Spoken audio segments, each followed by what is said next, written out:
Donc bonjour à tous, je suis Pierre Leroux, je suis le fondateur de Lemon Learning. Lemon Learning, on est spécialiste de l'adoption des outils.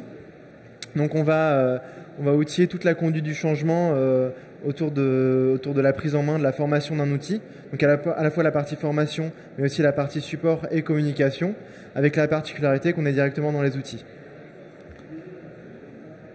Alors on est basé en France, on est une dizaine de collaborateurs et on travaille essentiellement avec des grands groupes. Donc on travaille avec tout type de secteurs, Air Liquide, Saint-Gobain, Randstad, Generali, Orpi, la FDJ, Sodexo, sur vraiment des logiciels très différents. Donc des SIRH, des outils de CRM, des ERP, des outils internes. La seule contrainte, c'est que ça soit accessible depuis un navigateur. Alors avant, quand vous vouliez former au logiciel, vous aviez deux possibilités. Soit vous aviez le présentiel, mais dans le cadre de la formation au logiciel, c'est pas toujours le plus adapté. Il y a des apprenants qui sont de plus en plus dispersés, pas toujours intéressés sur ce sujet de la formation au logiciel. Donc nous, on arrive à réduire une partie du présentiel, voire tout le présentiel, parce qu'on propose quelque chose de beaucoup plus interactif. Alors vous pouviez aussi faire des modes opératoires. Donc des modes opératoires, ça c'est un exemple un peu que j'ai trouvé sur internet. Donc vous allez rédiger des screenshots de l'application, vous allez l'envoyer aux utilisateurs, vous allez faire des vidéos, vous allez aussi l'envoyer aux utilisateurs, mais vous allez avoir que 5% en moyenne des gens qui vont les consulter. Personne ne va voir ces contenus, pour une raison assez simple en fait, c'est que ça n'intéresse personne de se former sur les logiciels. C'est pas un sujet aussi intéressant que le management ou ce genre de choses. Donc chez tous nos clients, on arrive et ils nous disent voilà, soit on fait du présentiel, ça coûte cher, c'est compliqué à organiser, soit on fait des modes op et personne ne va aller les voir. Donc comment on fait? Je vais vous faire une petite démonstration de la façon dont on s'y prend pour former efficacement vos collaborateurs au logiciel. Donc je vous fais une démonstration dans Salesforce, qui est un outil de CRM du marché. Mais encore une fois, ça va fonctionner sur tout type de logiciel. Donc en tant qu'utilisateur, j'arrive sur mon logiciel le matin, j'ai une question où je souhaite me former, et j'ai cette petite bulle qui apparaît ici, et qui va me permettre à tout moment d'accéder à du contenu pour me former. Donc j'ouvre la bulle, j'ai accès à un ensemble de contenus dans la langue de mon choix, je clique sur un guide, par exemple modifier une opportunité dans Salesforce. Ça c'est un outil de CRM.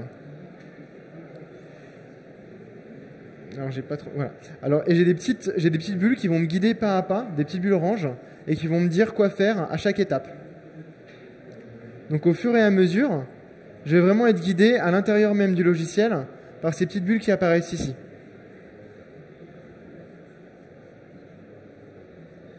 Et en fait, l'intérêt de cette modalité pédagogique, c'est que vous allez être guidé pas à pas dans le logiciel. Donc il y a un apprentissage par la pratique qui se fait. Donc un ancrage mémoriel qui est bien meilleur parce qu'on apprend bien mieux par la pratique. Et par ailleurs, vu qu'on est dans le logiciel, on va avoir un taux de consultation du contenu qui est bien supérieur, de l'ordre de 75% en moyenne, par rapport à ce que je disais tout à l'heure, les 5% sur les vidéos. Là, j'ai un petit problème sur mon internet.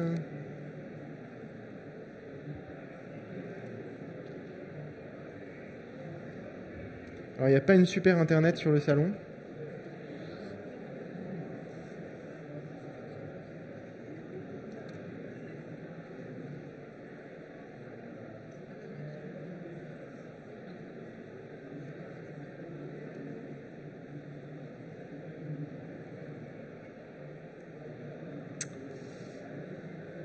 Je suis embêté. Alors, j'ai un petit problème de connexion. Je vais du coup vous décrire la deuxième partie. On a une autre fonctionnalité qui sont les push, qui sont des messages de communication qui apparaissent directement dans l'outil. Donc vous allez avoir des petites pop-up qui vont apparaître et qui vont leur annoncer des nouveautés. Donc par rapport à un mail que vous allez envoyer, où vous allez avoir en gros très peu de gens qui vont être concernés par ce mail parce que ça correspond à une mise à jour, une nouveauté, ce genre de choses. Là, on va leur envoyer un pop-up qui va apparaître dans l'outil et qui va leur dire une mise à jour est disponible ou est-ce que vous saviez que vous pouvez faire telle ou telle action dans votre logiciel. On peut mettre une vidéo également si on veut présenter un concept. On peut mettre des questionnaires qui sont des questions qui apparaissent directement dans l'outil et que vous pouvez envoyer en fonction de la population utilisateur. Parce qu'en fait, vous pouvez segmenter ces contenus, que vous ayez affaire à des commerciaux, des managers, tout type d'utilisateurs. Vous allez pouvoir personnaliser le contenu que vous leur donnez, ce qui est vraiment important également. Vous allez le localiser aussi en termes de langue. Alors pour créer ces contenus, c'est également très rapide. C'est à peu près 2 à 3 fois plus rapide à créer que des vidéos ou des contenus avec Storyline ou ce genre d'outils auteur. Vous avez juste à sélectionner la partie de la page. Là, je vais créer un guide, mon guide.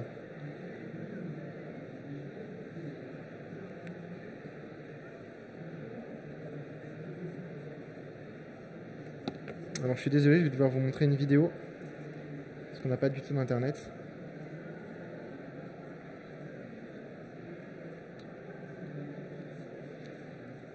Donc là, je vous remonte un guide. Vous voyez qu'on a cette petite bulle sur laquelle vous allez cliquer. Vous lancez le guide.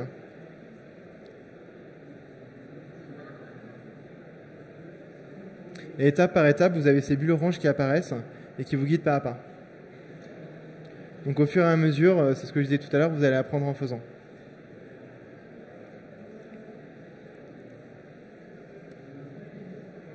Alors on a d'autres types de bulles qui peuvent corriger les saisies ou apporter de l'information au moment où vous êtes dans l'outil, si vous avez une question sur un champ ou ce genre de choses.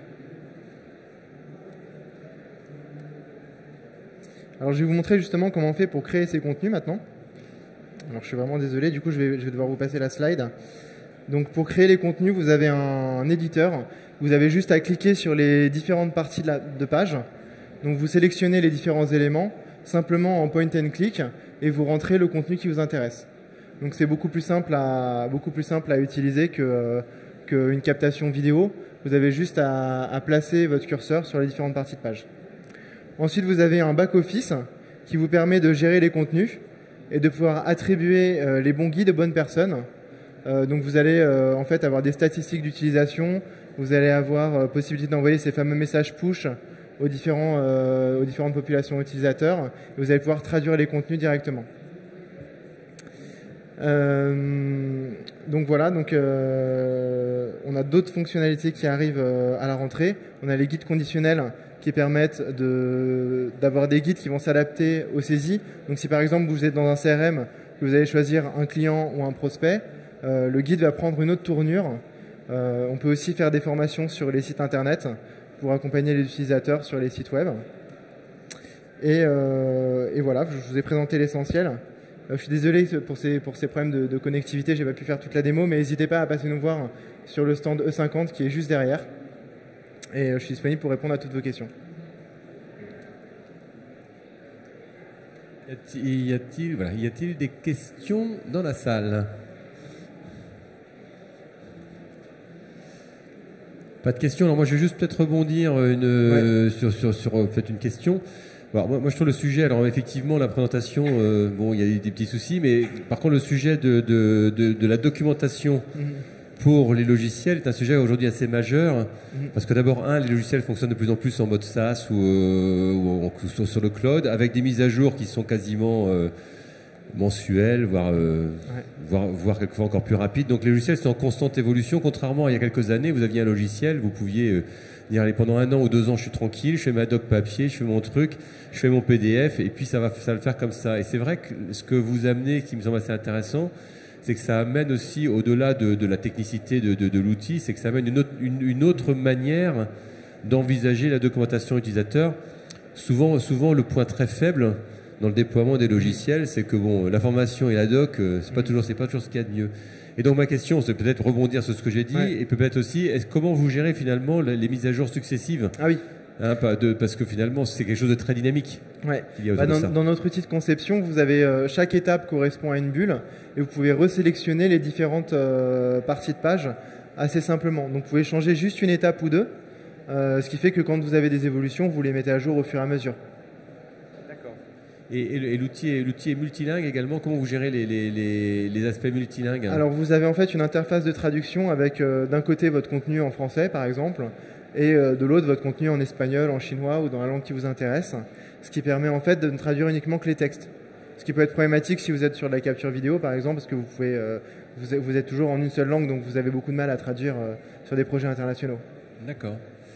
Et alors j'en ai une troisième, puis après il y aura des questions qui arriveront. Est-ce que vous avez un exemple aussi de retour utilisateur? Parce que là on a bien vu le produit, on voit à peu près ce qu'il a, mais finalement vous avez des belles références. Est-ce qu'il y a vous nous dire un petit peu, tiens, chez tel client on a fait ça, voilà ce que ça a apporté, voilà un peu entre guillemets le retour sur investissement qu'il y a pu y avoir. Pour vous faire un retour, alors je vais prendre un petit peu des clients au hasard. Altran, on les accompagne sur un outil de SIRH, donc il y a plus de 13 000 collaborateurs. Ils sont basés un petit peu partout, du coup, chez des clients. Ils ont beaucoup de mal à noter leur temps, à rentrer leur temps, à utiliser, à déposer des congés, etc.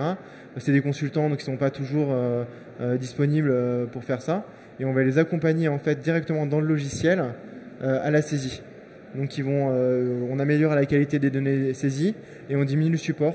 En moyenne, on arrive à diminuer le support applicatif d'à peu près 50%. Ah oui, 50%. Ouais. Donc c'est là-dessus qu'on a un gros ROI, en plus, disons, d'accompagner la formation. Chez la Française des Jeux, par exemple, on est sur un outil achat. Donc là, on était sur un projet assez classique d'accompagnement de la formation d'un nouvel outil achat. Les outils achats, il y a beaucoup de process à maîtriser. C'est des outils qui sont complexes. C'est des outils dans lesquels il y a différentes populations utilisateurs qu'il faut segmenter, avec des évolutions assez fréquentes. Et il y a également, alors là, je ne parle pas forcément chez ce client-là, mais de façon générale sur les outils achats, vous avez des enjeux d'utiliser le catalogue quand on fait les demandes. Vous avez beaucoup d'enjeux de ce type qui font que si l'outil est mal utilisé, vous avez des répercussions derrière assez importantes.